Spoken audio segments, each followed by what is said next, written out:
সম্মানীয় দর্শক বন্ধুগণ, ৮ জেলায় আরও নতুন করে ১ লক্ষ বাংলার বাড়ি প্রকল্পের টাকা ছাড়া হচ্ছে।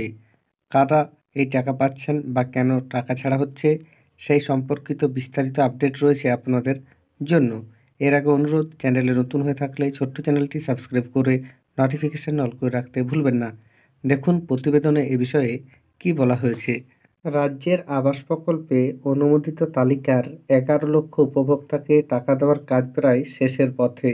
এই অবস্থায় নতুন প্রায় ১ লক্ষ উপভোক্তাকে এই বৃত্তে সংযুক্ত করার সিদ্ধান্ত নিয়েছে রাজ্য। আপাতত ৮টি জেলার জন্য অতিরিক্ত এই উপভোক্তাদের সংযুক্ত করার সিদ্ধান্ত নেওয়া হয়েছে। আধিকারিকদের একাংশের অনুমান, কঠোর যাচাইয়ের পরেও টাকা পাঠানোর আগে শেষ মুহূর্তে পুনর্যাচাই হচ্ছে। তাতে কিছু সংখ্যক করে উপভোক্তা বাদও যাচ্ছেন জেলায় জেলায়।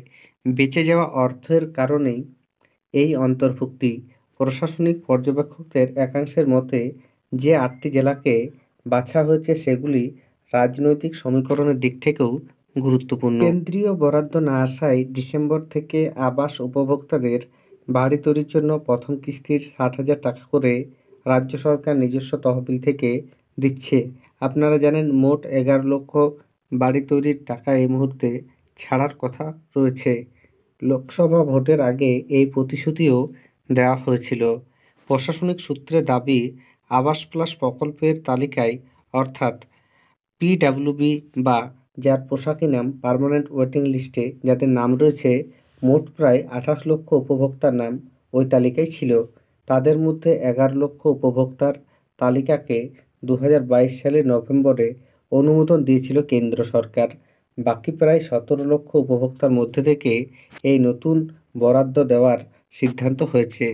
পঞ্চায়েত মন্ত্রী প্রদীপ মজুমদার বলেন, উপভোক্তাদের সংখ্যায় যে ব্যবধান তৈরি হয়েছিল তা পূরণ করার জন্যই পিডাব্লিউএল থেকে কিছু উপভোক্তাকে অন্তর্ভুক্ত করা হয়েছে।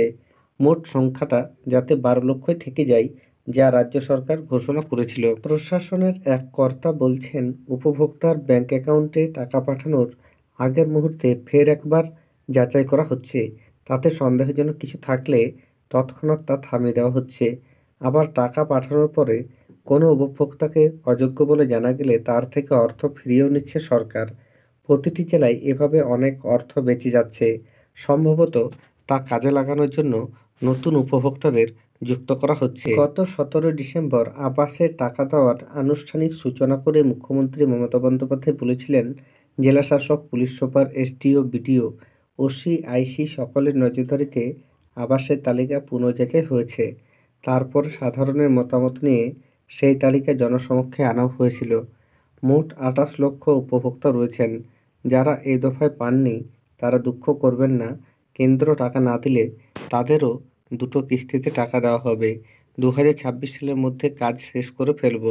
তার ঘোষণা ছিল, বাকি থাকা উপভোক্তাদের অর্ধেককে এই আগামী মে-জুন মাসের মধ্যে এবং বাকি অর্ধেককে আগামী ডিসেম্বর-জানুয়ারির মধ্যে টাকা দেওয়া হবে। তাহলে বুঝতেই পারছেন, একেবারে শেষ মুহূর্তে লিস্টে থাকা অনেকে অযোগ্য বলে বিবেচিত হয়েছেন এবং তাদের নাম কাটা গেছে। তাদের পরিবর্তে ১ লক্ষ সাধারণ মানুষকে বাড়ির টাকা আবার পাঠাচ্ছে রাজ্য সরকার। ধন্যবাদ।